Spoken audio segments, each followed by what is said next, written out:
tal? ¿Cómo están? Nuevamente aquí en Dame el Poder, otra vez en el año 2018, desde hace 15 años. Hoy vamos a hablar de justicia con el abogado, ex miembro del Consejo de la Magistratura, Alejandro Fargosi, y de economía con Agustín Monteverde. Antes quiero hacer unos breves comentarios, como siempre, por supuesto, como yo digo, a veces son obviedades.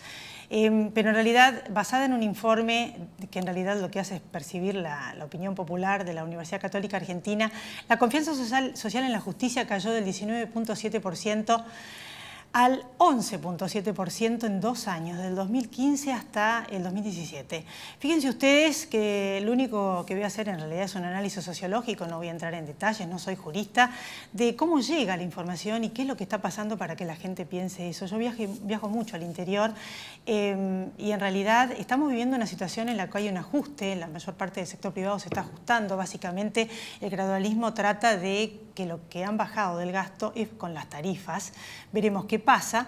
Y por otra parte estamos en una presión fiscal también por eso, del enorme gasto, que es una de las más altas y es muy difícil de bajar. Y en este contexto todo tiene otro color, todo parece aún peor. Y las informaciones que llegan de todo lo que ven, y uno habla con la gente, es que, por ejemplo, muchas de las personas que han sido procesadas y condenadas no devuelven la plata. La ley de extinción de dominio, fíjense, sigue durmiendo en el Senado. También, por otra parte, ven como que aquellas personas que son procesadas o con pedido de detención no son detenidas, tienen fueros, entran en el Congreso, en el Poder Legislativo, y son privilegios que no tienen los particulares, que están viviendo esto que les conté, lo viven día a día. También ven, por ejemplo, el tema de los pasajes. En realidad, lo que en definitiva le llega a la gente es que hay una parte que la cambian, que agarran la plata y tampoco pagan impuestos, o sea, tampoco son los privilegios que tiene la gente común. Y ni que hablar de los casos como gente que no pagó los impuestos por 8.000 millones de pesos y ahora pasaron a ser más de 20.000 millones, como por ejemplo Cristóbal López, donde con una nueva carátula pasa de ser defraudación del Estado a una simple evasión, porque en realidad cuando las retenciones que no se depositan en la AFIP es una defraudación al fisco, pero la Cámara cambió la carátula y pasó al penal tributario, pasó a ser una evasión, con lo cual tiene la posibilidad de una bala de plata, con la cual si paga no iría a la cárcel. Y esto tampoco tienen este tipo de beneficios tan fácilmente las personas. Ahora va a pasar a casación penal y veremos qué pasa. Pero, y además todo esto es dentro del cuestionamiento, y cuestionamientos a los jueces, cuestionamientos a que se tiran la pelota uno a otro, porque como hay muchos encarcelados del gobierno anterior, empiezan a entrarles causas y demandas al gobierno que está. Y de hecho, por ejemplo, la Comisión Bicameral citó en el Congreso, y terminó en un escándalo, al ministro de Finanzas, Luis Caputo, para ver el tema de la deuda, de las cuentas offshore. Todo esto lo ve la gente y no deja de ser, es más, se preguntan si acaso las excarcelaciones, antes una ola de encarcelamientos y después una ola de excarcelaciones, no son un show mediático y tienen sustento, porque los presos que están sin condena probablemente en 2 años también se vayan. O sea, tienen con qué indignarse, exigir justicia, estar estupefactos frente a estas escenas, porque en el día a día de pagar impuestos exorbitantes y de un ajuste que paga el sector privado, porque los políticos no le están pagando el ajuste, se sientan a pensar, indignados. Ese comentario cuando uno va a cualquier pueblo, a cualquier lugar del país. En este contexto, la República es lo que nos enseñaron de chiquititos que vivimos. La democracia sí se está poniendo en práctica, pero yo siempre digo que deja mucho que desear muchos de los puntos de la República, que tienen que ver justamente con la igualdad ante la ley. El más importante de los principios de la República no se está cumpliendo. Acá no hay igualdad ante la ley. Esto es lo que siente la gente cuando ve todo esto, que hay derechos para algunos que ellos no tienen y que no la están pasando igual. Porque por mucho menos cualquier empresario le bloquean las cuentas, no lo dejan facturar cuando no le inhiben, ¿no? Los organismos del Estado, que en su momento, por ejemplo en el caso de la AFIP Echegaray, hizo la vista gorda y le dio medidas y beneficios extraordinarios e imposibles de justificar. La periodicidad en los cargos, la electividad de los funcionarios, la división de poderes, la publicidad de los actos de gobierno, pero eso es la República. Nos enseñan de chiquitos, lo más importante es la igualdad ante la ley. Sin orden jurídico no hay sociedad. Por eso yo les quiero decir, todos los profesores que tuve de política fiscal y grandes juristas me han dicho que baja, se derrama, el ejemplo tiene que llegar a los ciudadanos. ¿Cómo podés pretender que la gente no evada si este es el ejemplo que viene de arriba y es los que están viendo con indignación?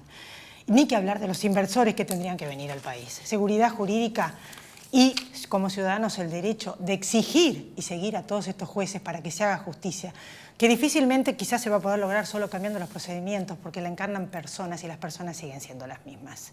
Después de la pausa, los invitados.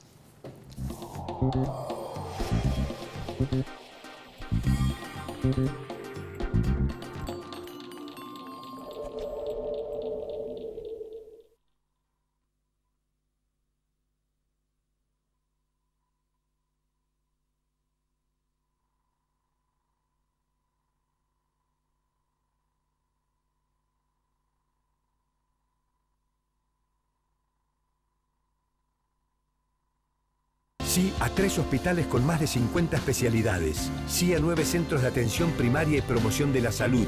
Y sí al Centro de Estimulación Temprana. ¿Te animas a seguir diciendo que sí a la salud? Yo digo que sí.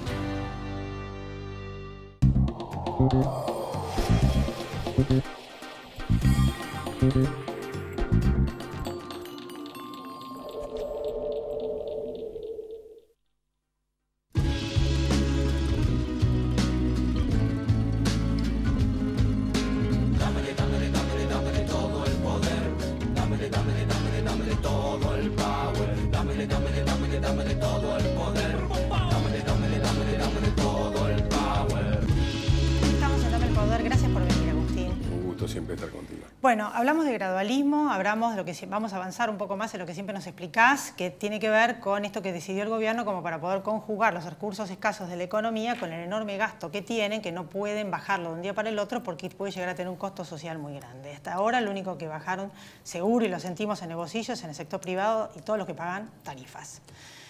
¿Qué opciones hay? Estamos endeudándonos para eso. O sea, ¿hacia dónde vamos? Porque son 200.000 millones de dólares ya.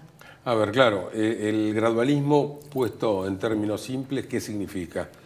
Si supuestamente, digamos, una disminución progresiva del gasto estatal que hasta ahora no se ve, sino que incluso el gasto tiende a crecer levemente porque ocurre que el aumento de los intereses le gana a los recortes en el gasto primario. Por eso el gobierno refiere permanentemente al tema del gasto primario. Le gana al aumento del gasto primario. Exacto. Por eso vos fíjate que lo que se habla permanentemente, digamos, y que el ministro de Hacienda hace referencia es siempre al déficit primario.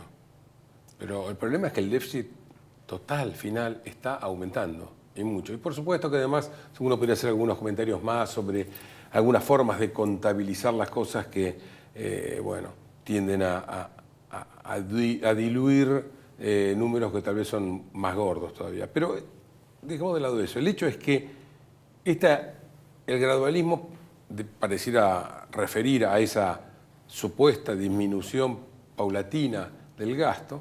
Ahora, el hecho es que para lograrlo se tiende un puente de plata, y de plata, por cierto, y de mucha plata, que es deuda que se está tomando, que no es solamente la deuda externa, la deuda pública, la deuda fiscal, sino la deuda también cuasi fiscal. Porque ocurre que los dólares que se toman no sirven para pagar los sueldos o para pagar la luz. Y por lo tanto, el Tesoro, como no habría un mercado que absorbiera toda esa cantidad de dólares, el dólar estaría extremadamente más atrasado de lo que está ya hoy, lo que hace es ofrecérselo al Banco Central, que para ello, para esterilizar los pesos que emite, porque el Banco Central lo compra con pesos nuevos, calentitos, bueno, emite deuda también. O sea que nosotros, para obtener una misma cantidad de fondos, estamos emitiendo 2 veces deuda y pagando 2 veces intereses. Por eso uno se podría preguntar hasta qué punto, no solamente si el gradualismo, que yo decía hace poco en Twitter que merecería hablarse de endeudalismo más que de gradualismo.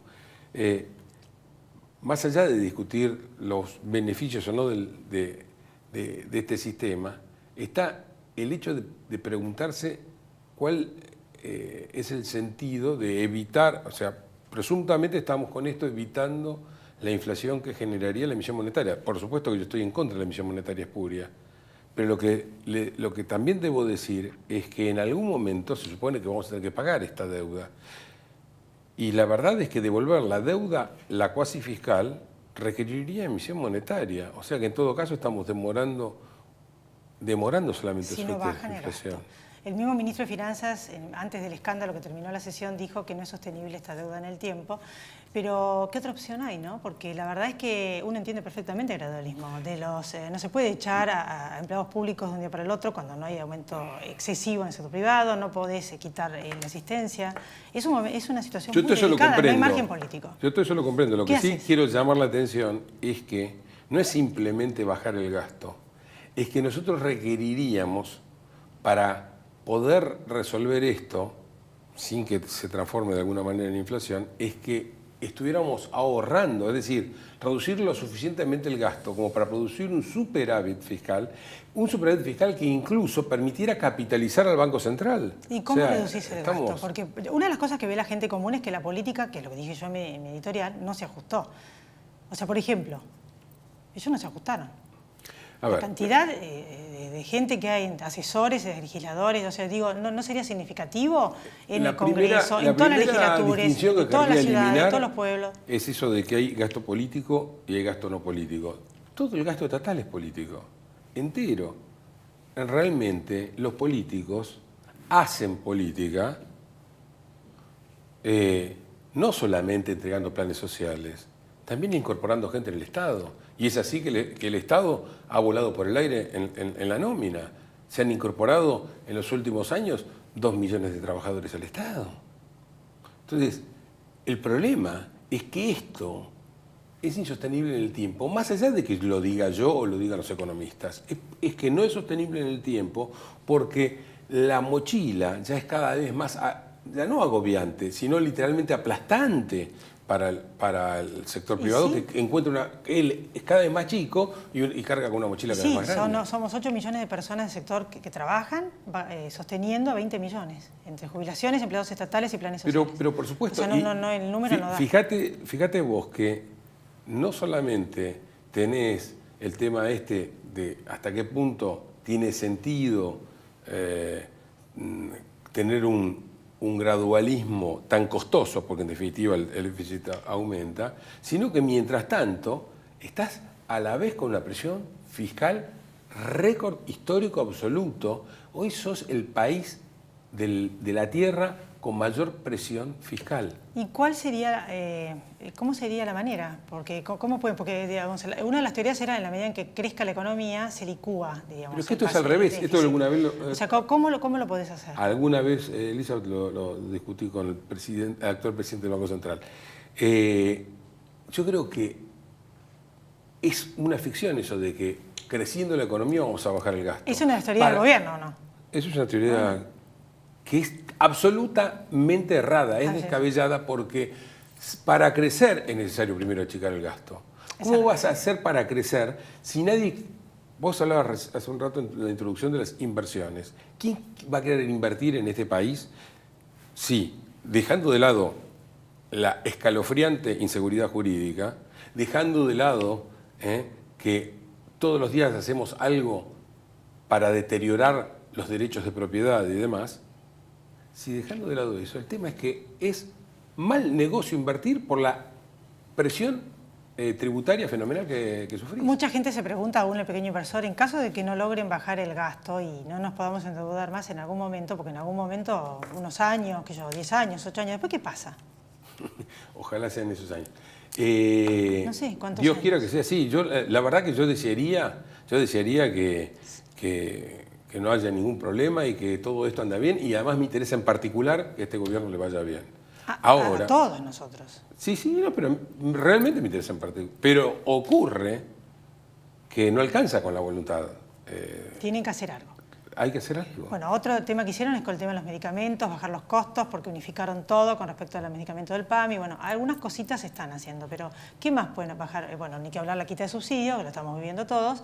¿Qué más pueden hacer? Fíjate, ¿Qué más están haciendo? La quita de subsidios te muestra, se empezó recortando aquellos que siempre eligen el camino del correctismo político decían que eso no tenía costos, que esto se resolvía simplemente sacando, no sé si recordás, estamos hablando del año 2014, 2015, estaban los colegas míos, ¿no?, que decían, claro, ya en función de llegar a algún lugar, que decían, no, pero esto se resuelve simplemente recortando los subsidios, porque lo que están son los subsidios, así que no hay que tocar a nadie, no, acá va a ser sin dolor esto, es sin dolor. En primer lugar, los subsidios ya prácticamente están desapareciendo, y seguimos con el mismo problema. Es más, con más problemas, el déficit es mayor. ¿Y la plata se está usando para gasto corriente? Pero el ajuste que vendían como indoloro, obviamente que es doloro. No existe la forma de poner en caja esto sin... ¿Pero por dónde eligieron? Justamente por pasarle todo el ajuste al sector privado, en vez de que el ajuste lo haga el Estado. Ah, lo puede hacer el Estado.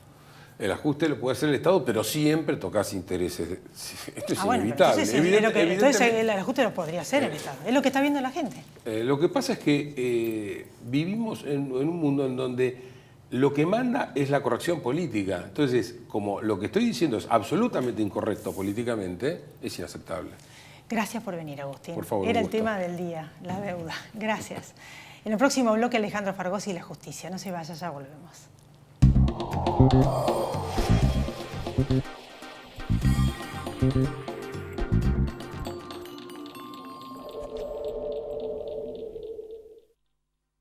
Provincia Seguros te presenta su nueva app. Bájala y tené lo que necesitas a un dedo de distancia. Accede a tus pólizas, a la tarjeta de circulación y Mercosur, siniestros, denuncia y seguimiento online, asistencia al vehículo. Planificás y manejás tu tiempo porque sabés al instante dónde está el auxilio y mucho más. Todo lo que necesitas a un dedo de distancia. Nuestro compromiso es con vos. Provincia Seguros, una empresa del Grupo Provincia. Grupo Petersen, desde 1920, construyendo el país. Arriba Cabrales, significa buen café.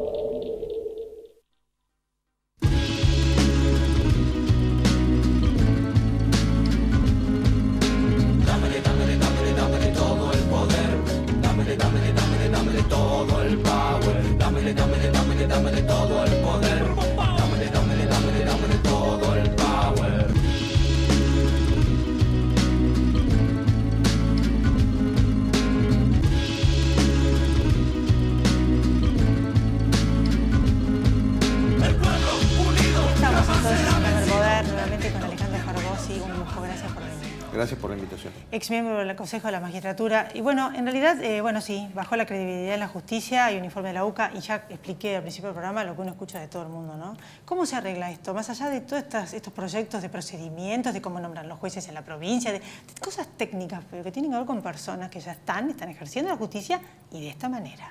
Exacto, el tema es cultural. O sea, obviamente que hay leyes que hay que corregir, hay sistemas que se pueden mejorar, todo eso es fenómeno, pero es un tema cultural.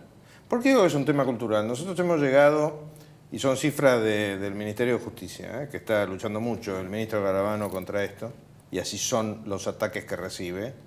Ojo, cada vez que veas un ataque a Garabano es que tocó un interés que no quiere ser tocado, pero uno de los índices más terribles que tiene la Argentina es que el 99% de los delitos no tiene sanción efectiva. Sea porque no se descubrió, porque no se denunció, porque prescribió, porque no era de prisión efectiva, por lo que fuere, el 99% de los crímenes en la Argentina son crímenes perfectos, veámoslos en esos términos. Es imposible. Y eso es lo que explica que la gente tenga la sensación que tiene, porque ojo, nosotros podemos circunscribirnos a la justicia federal penal y vemos todo ese desastre, un área que realmente es devastadoramente inmoral. Pero el que va a litigar por un juicio laboral, el que va a litigar por un desalojo, el que va a litigar por un contrato, tiene que soportar 5, 6, 7, 8, 10 años de juicio, que cuando le devuelven la plata que le debían, se la devuelven con una tasa de interés que perdió un montón. O sea, todo funciona mal. Colapsó. El sistema colapsó. Ahora, ¿qué es lo que me tiene a mí desesperado? No desesperanzado, desesperado. Y es que si el sistema colapsó, tenemos que hacer cambios muy duros, y siguiendo lo que decía recién Agustín, los cambios duros siempre tocan intereses. Entonces la pregunta que yo me hago es, ¿la justicia puede cambiar, digamos así, desde adentro? No. No. No solamente porque tiene una cultura desarrollada a lo largo de centurias, el hacete amigo del juez, no le des de qué quejarse, En los lo pueblos ni te escribió cuento. Martín Fierro claramente. No solamente por la cultura que ha ido acumulando, sino además porque hay que ser humano en el análisis de las ideas. ¿Qué quiero decir con esto? Uno no le puede pedir a un grupo de gente que tiene sueldos excepcionales, no paga impuestos a las ganancias, tiene un ritmo de trabajo, salvo los juzgados que están de turno, los juzgados penales de turno, la fiscalía, tiene un ritmo de trabajo descansado. Tiene vacaciones que no tiene nadie con ese nivel de sueldo, porque curiosamente lo que muchas personas no saben es que a más sueldo, menos vacaciones. Uno tiene más responsabilidad, no puede desaparecer 45 días al año. Una obra social maravillosa. Estabilidad laboral. ¿Cuántos de nosotros tenemos estabilidad laboral? Sector privado, nadie. Nadie. Porque así uno tuviera miles de hectáreas, depende del buen humor de Dios en ese momento, a ver si nos manda una inundación y una sequía, que es lo que últimamente está haciéndole a la Argentina por algún misterio. Conclusión, ¿por qué van a cambiar? ¿Por qué van a cambiar un estado de cosas que los beneficia? El cambio tiene que ser desde afuera. ¿Y cómo es el desde afuera? Bueno, primero tenemos un problema serio en la Corte. ¿Por qué? Porque la Corte hace 12 años que está presidida por la misma persona, que es el doctor Lorenzetti, que el otro día, cuando uno lo escuchaba en la inauguración del año judicial, parecía que había llegado antes de ayer. Pero hace 12 años que no se mueve un papel en tribunales sin su permiso. Entonces, la responsabilidad de cómo está la justicia hoy en día es de él, básicamente. No es de un juez de primera instancia laboral que está perdido en algún lugar de un edificio. Eso lo tenemos que asumir y decir clarito. Nadie se atreve. ¿Por qué? Porque ¿qué es lo que dicen en general los políticos? En privado, nunca en público. Ojo, no te metas con los jueces, porque cuando nosotros no nos vayamos, ellos siguen estando. Y ahí hay un punto clave. La justicia es un poder totalmente descontrolado. Porque los poderes políticos, legislación, legislatura, Congreso, Poder Ejecutivo, tarde o temprano terminan, no se pueden eternizar. En cambio, los jueces son eternos. Y el control que teóricamente tienen desde el Consejo de la Magistratura, en realidad no lo tienen. Tan cierto es esto, que ni siquiera el kirchnerismo, que era salvaje para tratar de disciplinar a los jueces, lo pudo echar. Conclusión, tenemos un grave problema en materia judicial, que es un ventilador espantainversiones, porque nadie va a ir a poner plata en un lugar donde la justicia no funciona. Y hay un ejercicio que es de lo más interesante y que explica este mal humor social.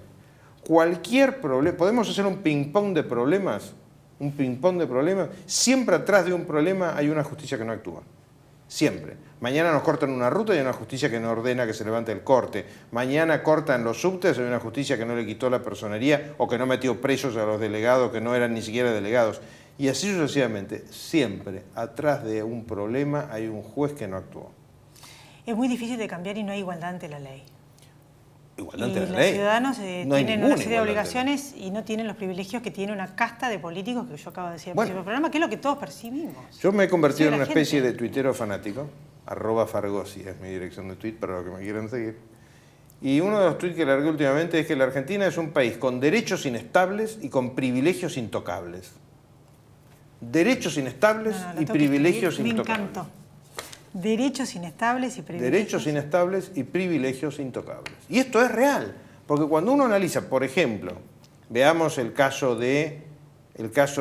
Yo entiendo la postura de los diputados y senadores con los viajes, la entiendo, ellos no ganan demasiada plata para Sí, lo yo que también sea. lo entiendo. Yo lo entiendo. No lo dije por Pero eso. muchachos, el punto es, Es más, por ahí ¿por qué podrían ganar motivo? más. Claro, pero ¿por qué motivo yo, ciudadano, no Alejandro Faragosí, yo ciudadano tengo que hacer un sacrificio y ustedes no?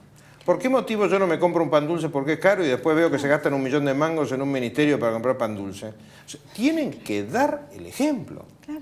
Me parece bárbaro que me corten las calles, me parece bárbaro que no se pueda circular. Entonces no quiero que ningún funcionario tenga auto oficial, porque si no lo puedo usar yo, que no lo usen ellos. O sea, el tema del ejemplo Es fundamental. es fundamental. Yo tengo una anécdota que no es políticamente correcta. En mi largo servicio militar, hace 15 meses de servicio militar, uno de los jefes que tuve fue Seineldín. Seineldín era uno de los tipos más estrictos con los que yo me crucé en la vida.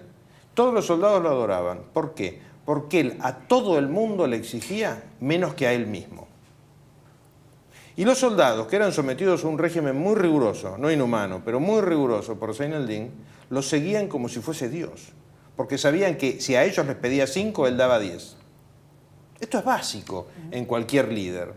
Entonces, cuando nosotros enfrentamos liderazgo de jueces que no quieren pagar impuestos a las ganancias en el año 2018, y entonces inventan todos esos trucos, que bueno, que yo entré a la justicia de meritorio, ninguno tiene que dejar de pagar impuestos a las ganancias. Eso es un privilegio. ¿Cuál es la historia de la humanidad? Se terminan los privilegios y crecen los derechos. No, acá es al revés. Crecen los privilegios y desaparecen los derechos. Es una locura. Y sobre todo el ciudadano se enoja, se siente desamparado y es muy injusto y es inequitativo. Pero lógico. Porque a todo el mundo ven y dice, yo tampoco quiero pagar el impuesto. A mí también denme todos los planes de facilidad. ¿Y por qué nosotros no? Pero nosotros por mucho menos, un señor por una cadenita está preso. Bueno, o sea, yo tengo un ejemplo que siempre injusto. cuento, y no es exagerado, es verdad, ¿eh? Es un abogado que trabaja en el estudio donde yo trabajo. Le descubrieron, la FIP, la misma de Cristóbal López y compañía, le descubrió lo que ellos llaman una inconsistencia en el año 2014. Momento, de $200 en el año. Él había gastado $200 más que lo que había facturado. Lo hicieron registrarse como ¿cómo se llama? Responsable script. Le costó una fortuna. $200. Para concluir, ¿qué podemos hacer los ciudadanos? Hacer esto, levantar los temas, decirlo claro, marchar. Tenemos una marcha el 12 de abril para pedirle, yo lo resumo diciendo lo siguiente, le queremos pedir a los jueces buenos que nos ayuden a sacar a los jueces malos, porque encima los buenos protegen a los malos. ¿Vos organizaste la marcha? No, está organizada por un montón de gente. Estas marchas son bastante espontáneas, ¿no? Para pedir justicia. Sí, yo soy incapaz Justicia de organizar para ni siquiera un consorcio, menos. Justicia. Exactamente, rigor, que se cumplan las leyes. Si no, los que cumplimos las leyes somos un grupete de tontos, que curiosamente somos mayoría. Muchas gracias, por eso te invité, honesto, jurista, muy respetado, y la verdad es que esa era un poco la idea, ¿no? A ver dónde estamos y cómo podemos mejorar. Y hablar de frente, sin pelos en la lengua. Gracias, Alejandro. Yo me despido de ustedes aquí, gracias en Dame el Poder, a todos ustedes por estar todo el año pasado y todos estos 15 años, y el año número 15 ya que vamos transcurriendo, y nos volvemos a encontrar la semana que viene. Estamos en YouTube, estamos en Twitter, y muchas gracias. Dame el poder.